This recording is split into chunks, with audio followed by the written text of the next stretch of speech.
Because this is like packing your parachute. You know, if someone makes a mistake, the person packing your parachute is not going to have the problem jumping out of the plane, but you're going to have the problem. So you want to be sure that it's safe. So this is closed with a little cap. So really washing my equipment, I'm going to hammer on it that you don't leave this open, because once water gets in here, it's broken. It needs to be serviced. It's not broken, but it needs to be serviced, which is expensive. So this is the first stage. Really, really high pressure. Really high pressure. Can't breathe that. Goes into intermediate and goes into ambient pressure. So this is the first stage, and this is the second stage. Black one is your primary. As you can see, it's shorter than the secondary. Secondary is longer because you can give it to someone else. Now we're not going to demonstrate that today, giving it to someone else. You're actually going to switch from the black one to the yellow one yourself because of health restrictions at the moment.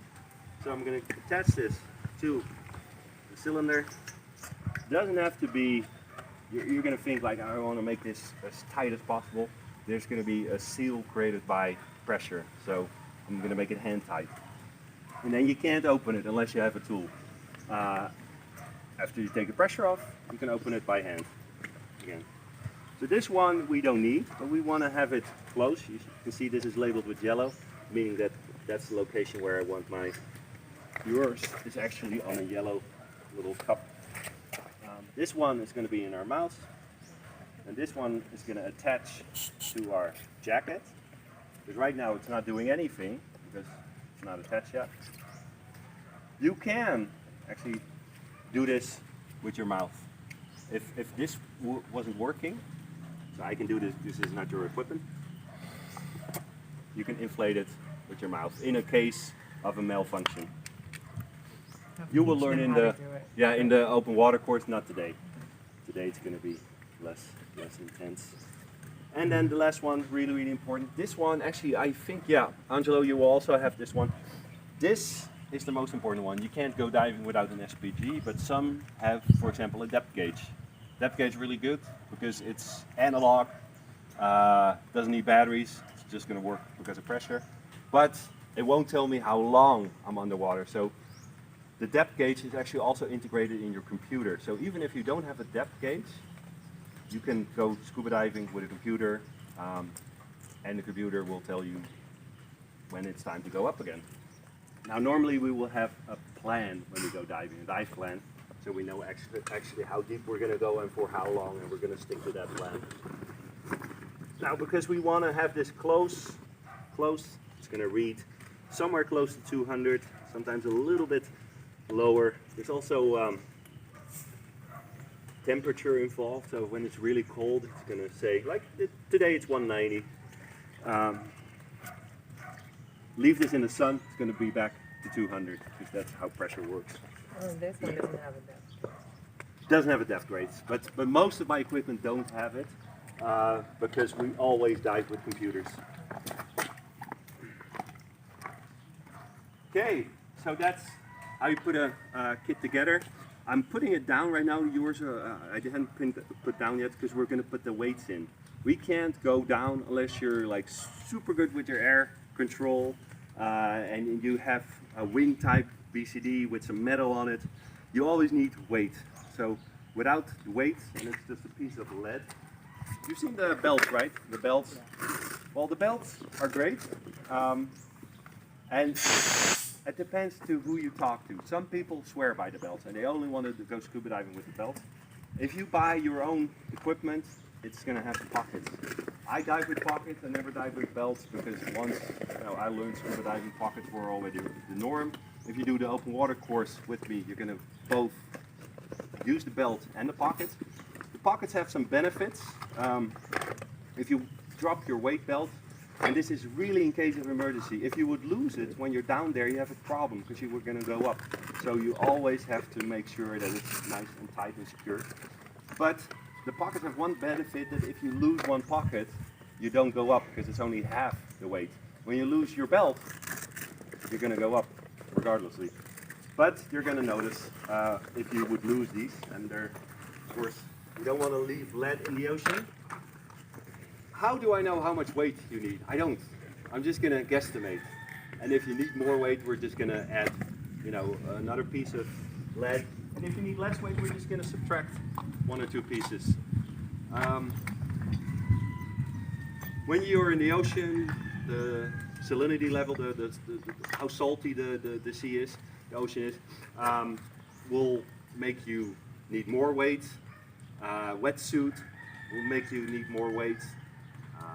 You know, gaining a little bit of, you know, body fat will make you need more weight. But you don't want to have too much weight, because the art of being neutrally buoyant is going to be incredibly difficult if you have too much weight. Too little weight, and you're trying to swim down and your body's being dragged up because of the buoyancy of the lack of weight. So you have to fine tune it. There's also something I told you before, if you remember, that if you use all the air in your cylinder, you're actually 2 kilos lighter. So at the beginning of the dive, we're actually a little bit overweight. We put 2 additional kilos in there just to compensate for the empty cylinder at the end. Not the empty cylinder, the cylinder at 50 bar. How we end the dive. So these go in with a clip system. Oh, there's a little cricket.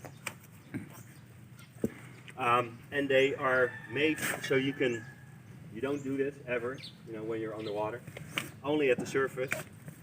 But they can be released really quickly and dumped. Now again, you don't dump them unless there's an emergency. You run out of air, everything we're going to cover in the open water, of course. So we'll see if you go down too fast, we add, you know, or we subtract some weight. If you can't go down, we'll just add a kilo. Yeah, a variation on one. So we're going to take the regulator out and put it back in. We're going to do that here, in the holding on to the barrier. Of course, we're going to first get accustomed to breathing, you know, compressed air. So we're going to do that at the surface, basically snorkeling around. After that, we're going to, you know, take the regulator out. Then, once you're comfortable with that, we're going to do it at depth. We're going to do it in the deep parts, in the deep end. Then we're going to add a little bit of water in our mask. Now, the way to do that, water is going to come into your mask almost on every dive. And if you have too much water, then you can't see anymore, because this needs to be air, because otherwise our eyes can't focus. I always have water coming in because I have a beard. You know, I should shave myself, but too lazy.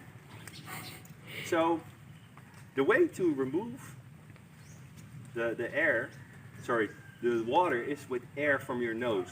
So can you breathe out through your nose? Just do this. Let me hear it. Really silly, right? But I've had people, when we go down, and you tell them that they have to breathe through their noses and they breathe through their mouths. And then you have to go up again and you have to tell them because you can't talk on the water. Okay, so what I'm going to do is, for the skill, there might not be enough water inside. So what I'm going to do is I'm going to lift it from the bottom, just a little bit. I'm going to let about this much water in. If you do more, it's okay. You can still get it out, but just close your eyes. If you have water to here, I don't want the chlorine to go into your eyes, and you're going to be blinking all day and have red eyes. But just close your eyes, and then in order to get the water out, it's quite simple. You put your hand here at the middle, 2 fingers or your palm of your hand. You're going to look up, and then you're going to just do this. Just do it with me. That's it. Do it 2, 3, 4 times, and the water is going to be pushed out because you're replacing water with air. That's how simple it is. Yeah. You will actually, in the open water course, you're actually going to take your whole mask off and then put it back on.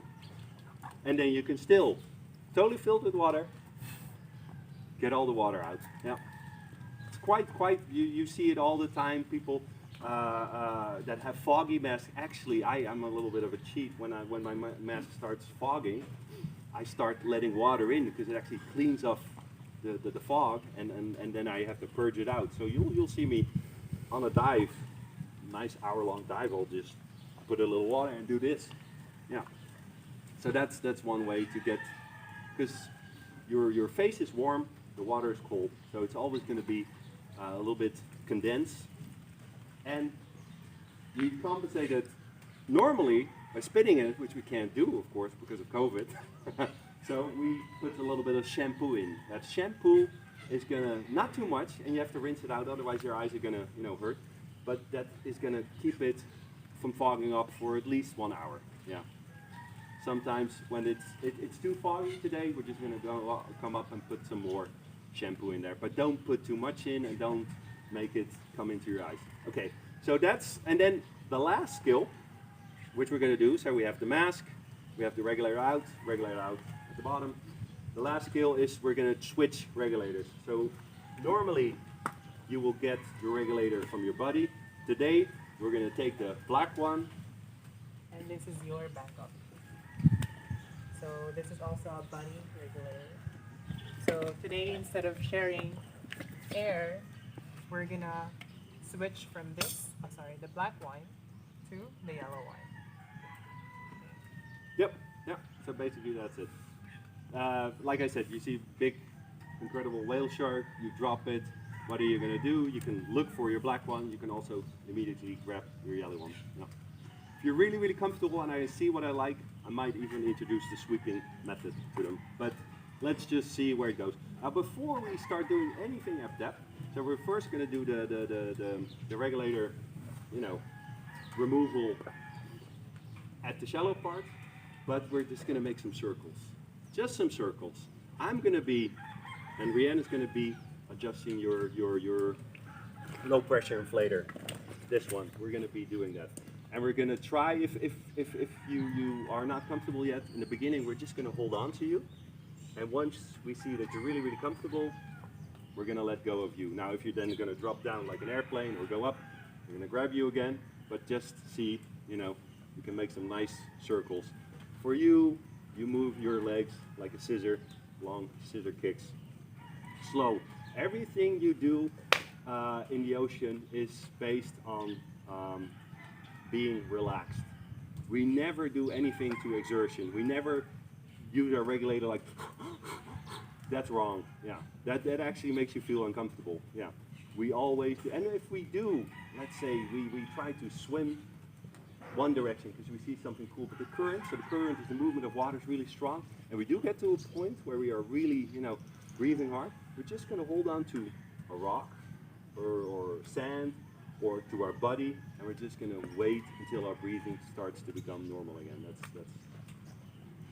That also makes us have a longer dive, because if we breathe too fast, our air is gonna go fast. Okay, questions? Okay, good. Question. Yeah, the science, you saw it in the video. Okay, this is a question. So I'll ask it, you can ask me too if you do this, I'll do this to you. But, okay? Okay. Not okay? Not okay? You can always tell me this. But once you tell me you want to go up, don't take your regulator out. And if you take your regulator out, you want to go up, we have a problem. Take it in, keep breathing, and we go up slowly. If you would actually take your regulator out, I would give it back to you. Because I want you to breathe, because that's for your own safety. Yeah, we'll be together, no worries. Yeah.